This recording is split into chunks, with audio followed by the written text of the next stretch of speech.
Eu costumo dizer que o dia do Ano Novo é o Dia Internacional da reflexão sobre o tempo que passou e do planejamento sobre o tempo que virá.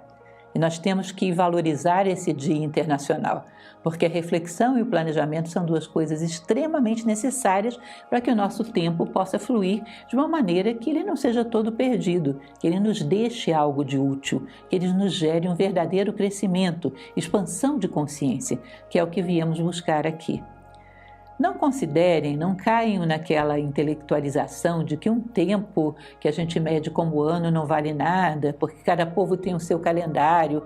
Tá bom, mas acontece que nós temos que saber que os fatos psicológicos são tão ou mais reais do que os fatos físicos. Não importa que cada um meça o tempo de um jeito diferente. O que importa é que todo o povo reconhece que existem ciclos na nossa vida e que cada ciclo que se encerra é necessário avaliar o tempo que passou, porque significa que a nossa vida passou por um período de tempo significativo. Nós, no caso dos povos ocidentais em geral, medimos isso com a passagem das 4 estações, e isso é importante.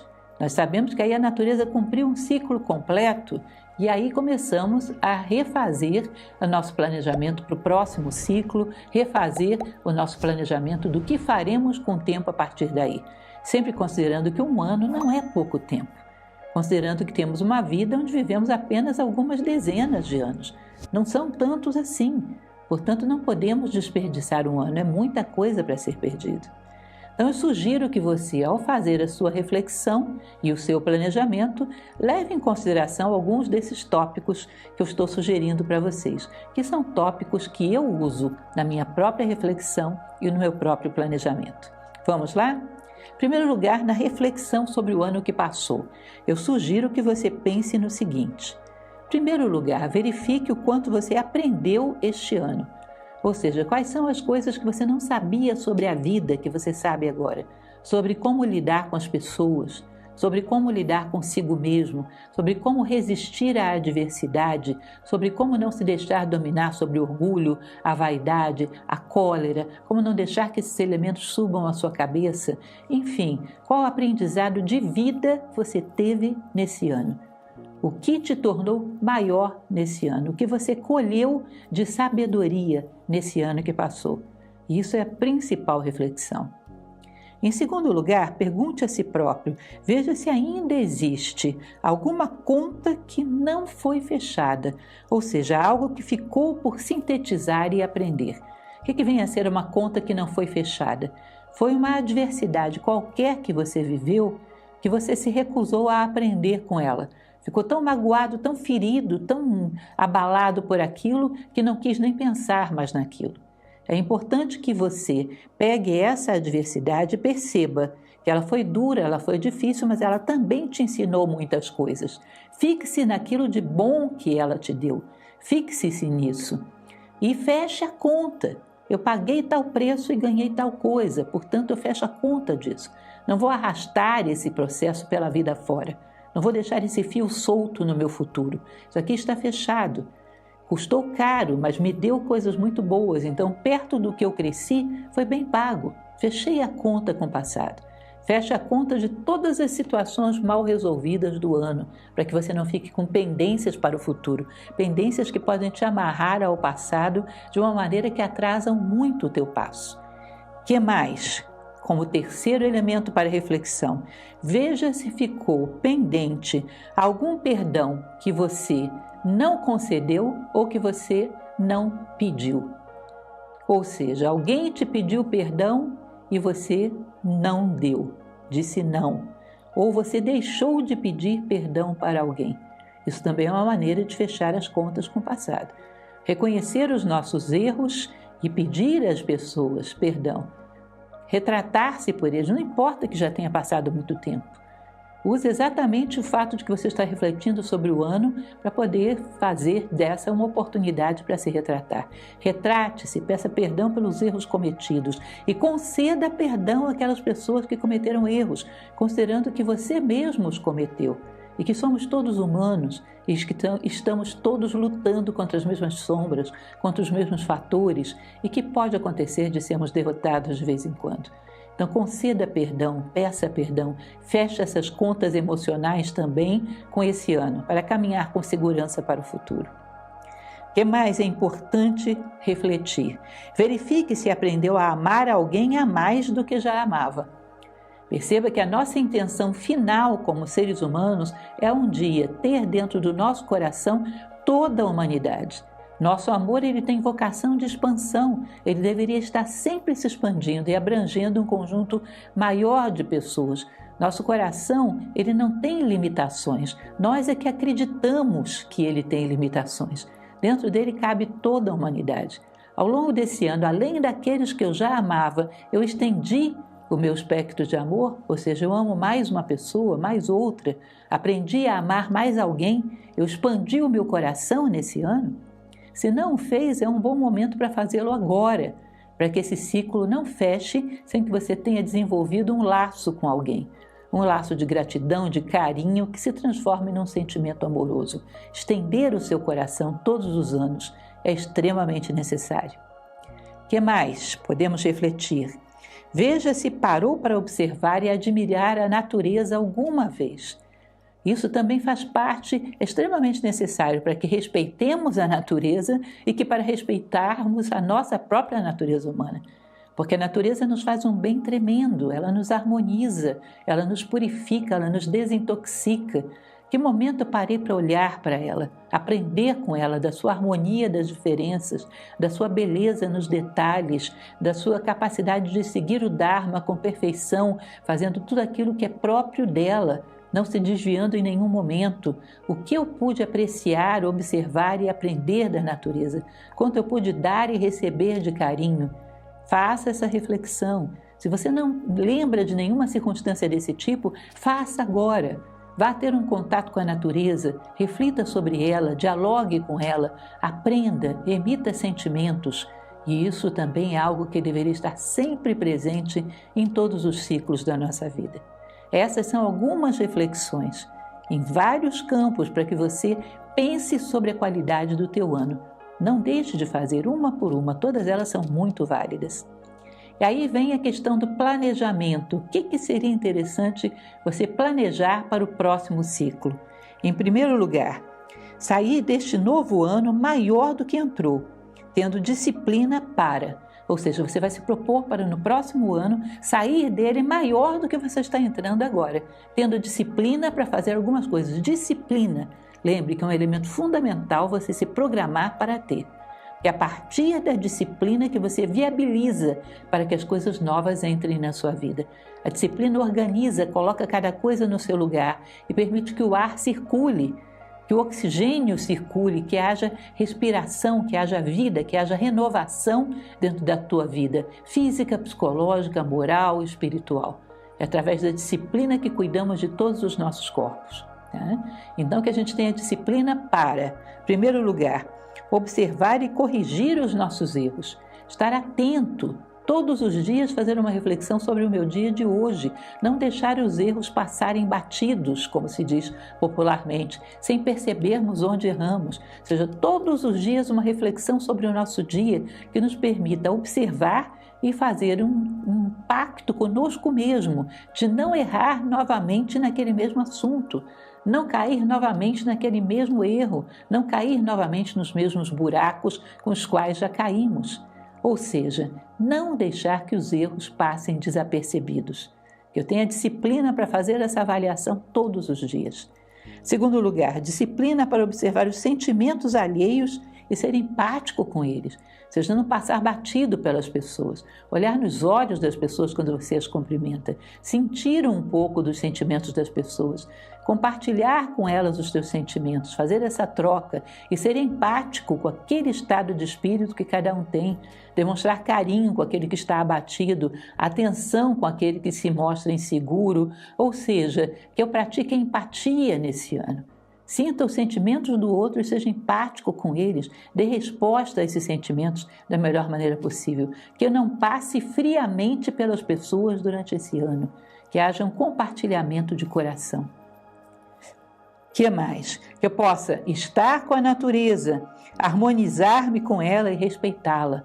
seja, que eu tenha essa oportunidade de conviver com a natureza, de preferência periodicamente, sei lá, uma vez por semana que seja, estar em contato com a natureza, naquele espaço que é mais próximo de você, circular por ela, respirar fundo, sentir um pouco a terra sob os seus pés, sentir a energia que emana dela, trocar energias com ela, amá-la, respeitá-la, todas essas coisas que são tão vitais e tão necessárias para todos nós. O que mais que podemos fazer de planejamento para esse nosso próximo ano? Bom, segundo planejamento necessário, planeje a generosidade, não apenas os ganhos. Aquilo que a gente costuma planejar, eu quero comprar uma casa, eu quero fazer uma viagem. Você está planejando só o que você quer ganhar. Planeje também aquilo que você quer dar. Eu quero dar mais atenção a tal pessoa. Eu quero dar mais tempo em relação a tal outra. Eu quero dar mais tempo a tal atividade. Eu quero dar mais qualidade de sentimentos a essas pessoas com as quais eu convivo. Quero dar mais atenção. Quero dar uma ajuda financeira que seja a alguma pessoa. Ou seja, planeje a generosidade e não simplesmente a posse.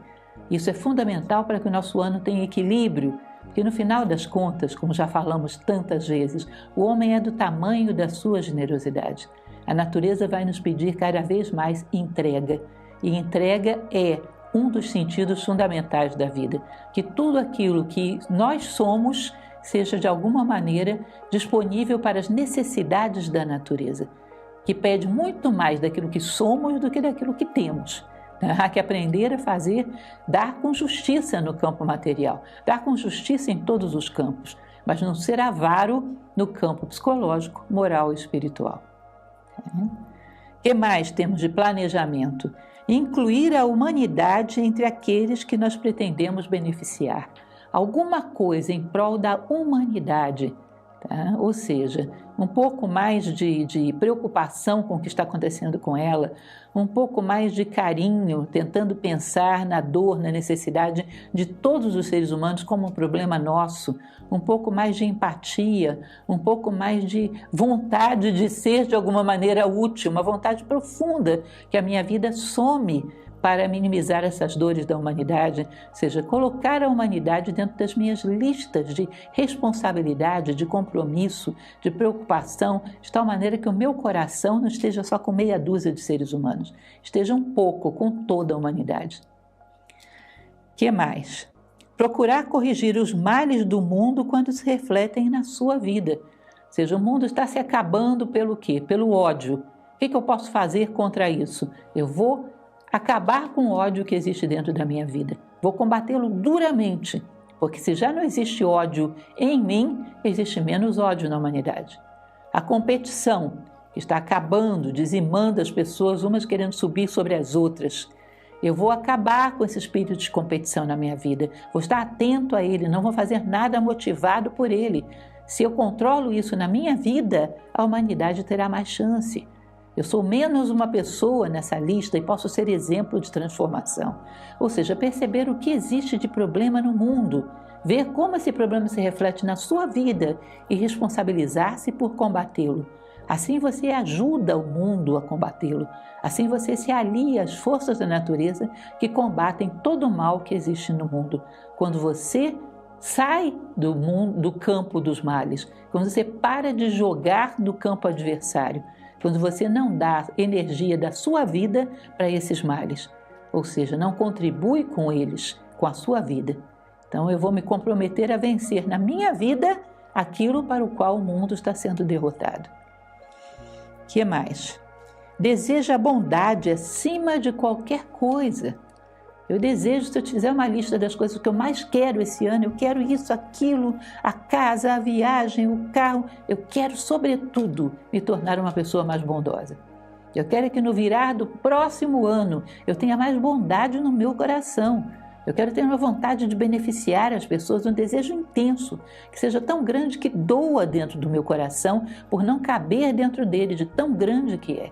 Uma vontade grande de beneficiar, de trazer o bem ao mundo, de fazer o mundo um lugar melhor, fazer com que as pessoas estejam melhor, ou seja, que haja mais bondade no meu coração, que essa seja a minha principal busca, a minha principal ou, quem sabe, a minha única ambição: querer ser mais bondoso do que eu sou hoje, porque esse é um caso de uma ambição absolutamente legítima. Reconhecer e estimular as qualidades alheias. Esse ano eu não vou ficar só apontando os defeitos dos outros. De preferência, se eu puder, eu nem vou apontá-los, mas eu vou reconhecer e reforçar as qualidades das pessoas à minha volta. Cada vez que fizerem uma coisa boa, eu vou dizer para elas: como você fez uma coisa boa, que bom foi isso, que bonito é a tua maneira de fazer tal coisa, como é boa a maneira com que você se coloca no grupo, como foi bom você dizer isso a tal pessoa. Ou seja, eu vou reconhecer e valorizar aquilo que as pessoas têm de positivo, porque assim eu estou me aliando a elas na luta que elas têm contra os seus próprios males. Ao invés de eu ressaltar o campo inimigo, que são os males, eu ressalto o campo amigo, que são os bens. Então eu me uno a ela para lutar contra os defeitos dela. Eu reforço aquilo que ela tem de positivo, de autêntico dela mesma, porque nós somos a bondade que existe dentro de nós. Essa é a nossa mais profunda identidade. Nós somos a bondade que existe dentro de cada um de nós. Portanto, una-se à bondade que existe dentro de cada pessoa. Valorize. Esse ano eu vou valorizar as qualidades das pessoas, ao invés de ficar apontando defeitos. Colocar de vez em quando a consciência no pulsar do meu coração. Esse é um exercício muito interessante. De vez em quando, considerando que todas as tradições sempre falavam que, na verdade, os nossos pensamentos têm que ser filtrados pelo coração, que aí eles se humanizam, que aí eles se tornam cada vez mais intuitivos, cada vez mais profundos, cada vez mais capazes de gerar vida. Ou seja, num determinado momento, me desidentificar com esses pensamentos que passam para lá e para cá, deixar eles fazendo barulhos como se fossem um barulho externo que não tem nada a ver com você, e se concentrar no pulsar do seu coração. Faça isso, se puder, todos os dias, alguns poucos minutos. Concentrar-se, tentar perceber essa batida dentro do seu peito. Concentrar-se no seu coração. E você vai sentir o bem-estar que vem daí. É esse bem-estar da bondade que reside simbolicamente nesse centro do ser humano. Essa bondade que praticamente transborda e invade a nossa consciência quando fazemos esse ato de imaginação. Nos concentramos no nosso coração. Nos desidentificamos dos pensamentos e paramos para ouvir as batidas do nosso coração, por um minuto que seja. Fazer esse exercício. O que mais? Gerar paz de espírito e curtir profundamente esse estado, encontrando nele a felicidade. De vez em quando avaliar o seu dia e perceber: bom, hoje eu fiz tudo o que eu tinha que fazer como ser humano. Sentir paz de espírito, paz de estar quites com céus e terra, e perceber como a paz de espírito é a verdadeira felicidade. Procurar esse estado, procurar gerar estados de paz de espírito. Você vai perceber que quando você comparar esse estado com as diversões que você tem, com o lazer que você tem, você vai perceber que esse é o estado que mais te traz felicidade. Sentir que fez aquilo que devia, que está em paz com céus e terra no dia de hoje. Ou seja, que a sua consciência está limpa, que você merece o sono dos justos. Saborear esse estado de paz de espírito, percebendo que aí existe o nosso momento de maior felicidade.